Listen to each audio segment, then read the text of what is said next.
ago. And you know, getting the right to vote is this rite of passage for lots of people. It's this really important thing that we have in our society. We feel it's really important, and when we get the right to vote, we often feel a lot of responsibility with that. So I remember going and voting and feeling that I had to vote, even though 76% of people in my riding at the time voted Conservative. So you know, it felt like it mattered. And the next time that I voted in Winnipeg, and I voted in the 2008 federal election. And I voted in my apartment building, and I remember people lining up down the hallway of the games room in our apartment building, and the conclusion was also sort of foregone in that riding. Everyone voted NDP in that riding, but everyone still lined up to vote because we felt it was important. And 2008 was notable for a few reasons for me, one of which being that it was the year that I got really engaged in politics for the first time. And it was also when Harper won his second minority government. And it was also the year of the coalition crisis, where, of course, the opposition parties decided that they wanted to take a shot at forming government, and Harper blocked them by proroguing Parliament. And I remember that being the first memory I have of being really viscerally angry at the Conservative government, because he lied to Canadians. He told us that it was an undemocratic, illegitimate thing to do, and people were swept up, I think, in that fear. And he got his way, and he, you know, lived to govern another day. And from there, we ended up where we are today. And after that moment, I just thought I had to get involved. So in the winter of 2010, I was involved in the rallies that took place across the country to protest the second prorogation of Parliament, which a lot of you will probably remember. And I remember standing outside of Province House in Halifax, looking at like 1,000 people out on the street in minus 25-degree weather in January, and just thinking, like, this is it. This is people power. There's no way that Harper is going to win another government after this. People are done. So the third time I voted in Halifax. And it was May of 2011, and I remember watching the results come in and feeling that pit in my stomach, which a lot of you probably remember feeling as well. And it was this realization that not only had he won, but he'd won another majority, which meant we had 4 solid years of a Harper government. And that after 5 years of damaging policies and lack of action on so many important issues, we were looking at another 4 years. And it wasn't like any of us had done anything wrong. We all did what we were supposed to do. We voted for what we believed in. And I just became suddenly really aware of the fact that our system is broken. And the only way that we're going to overcome that broken system is by working together.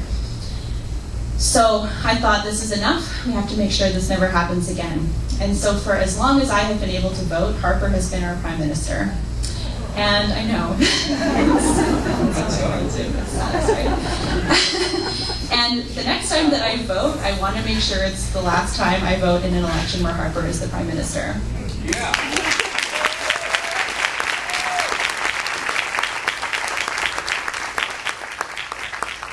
So that's why I'm working with Lead now. I think a lot of us, like I said, remember that night in 2011, and we all have our own reasons for being here. Maybe you're worried about climate change, maybe you want electoral reform, or maybe you think it's time this country had a universal childcare system, or that we should be strengthening instead of defunding our healthcare, or that we're the kind of place that invests in public institutions and veterans and takes in refugees who are fleeing from dangerous places. And we all probably voted for different parties the last time. There might even be people in this room who voted Conservative last time. But we are all here because we are ready to work together to make sure that this is the last time that a broken electoral system results in a Harper government. And tonight we're going to show you how you can be a part of making that happen.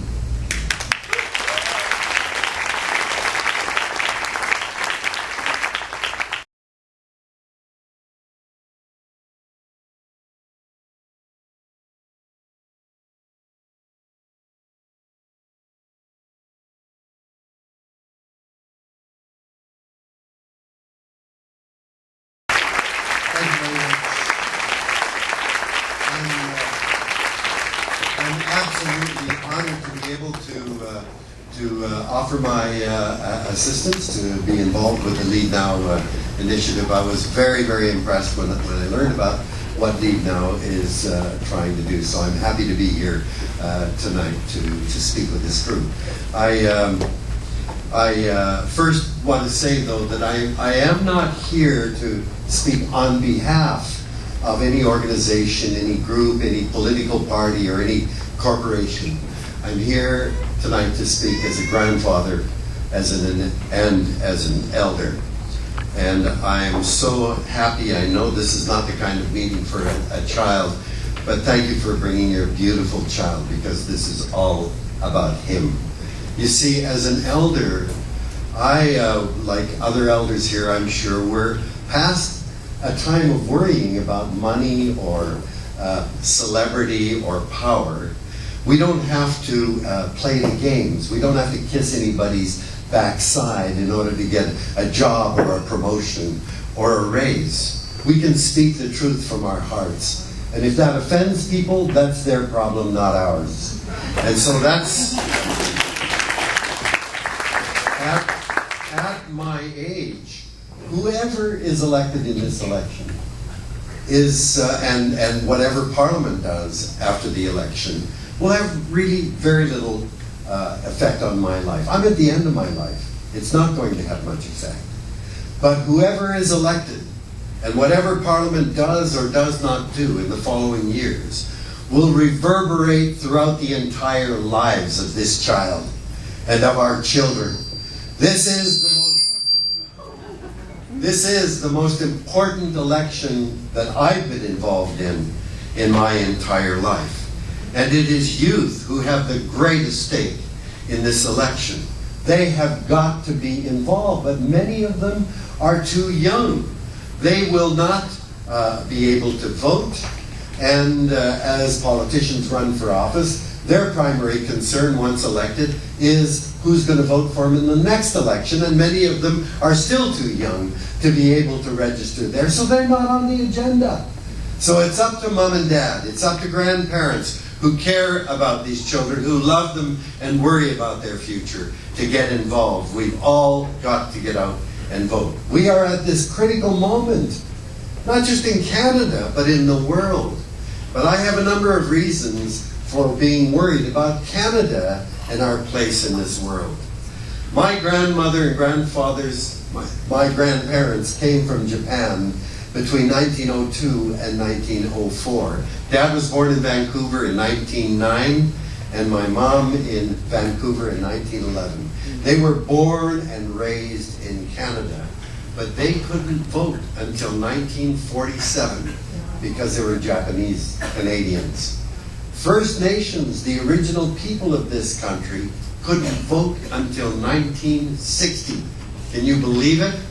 So I have taken the right to vote as a sacred right, something that I've tried to perform every year. I have voted in every federal election since I turned 21 in 1957. And I have never voted for a party that got into power. The parties I have voted for have never really held a powerful position in a minority government where they could exert a great deal. Even Mr. Harper, when he had a minority government for 2 terms, acted as if he had a majority government. He didn't listen to the opposition, and sidetracked by the Harper government, who regards information, especially scientific information, as a threat to the focus of this government. It's very, very clear. We've had 10 years of a Harper government. His track record tells us exactly where he's going. He wants to make Canada a superpower in oil. And he doesn't want anything to distract him from that. And that means not listening to some of the advice or some of the information that's coming out. If there are research programs into climate science or climate change, shut them down. Cancel the polar expeditions in the summer. Cancel the experimental lake area. If there's information in the libraries that might be a threat, well, toss them out. Shut down libraries with unique information gathered by government scientists that we subsidized. Oh, well, we better worry about those pesky scientists. Harper has fired hundreds of scientists working for the government, and then has said any scientist working for government cannot be free to speak out about information he or she has. They must be vetted through the government. They cannot publish openly in the scientific literature they must be vetted through the government. But in the very act of vetting scientists and their publications, he illegitimizes their information. Science doesn't work that way. Science isn't molded through political lenses to suit governments. It's no longer legitimate science. So by that very act of vetting science, Harper declares that our scientific information no longer has credibility. So I work in the environmental sector, and I've seen firsthand what Harper's policies have done both to the organization that I work for and climate justice around the world and in Canada. And I want to make sure that Harper doesn't get back into power. I think it's really important for future generations that we start acting on climate change, and I don't think we have a choice about it anymore. So is there any particular reason why you don't like Harper to be back?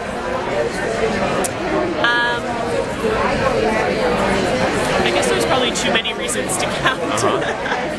Okay.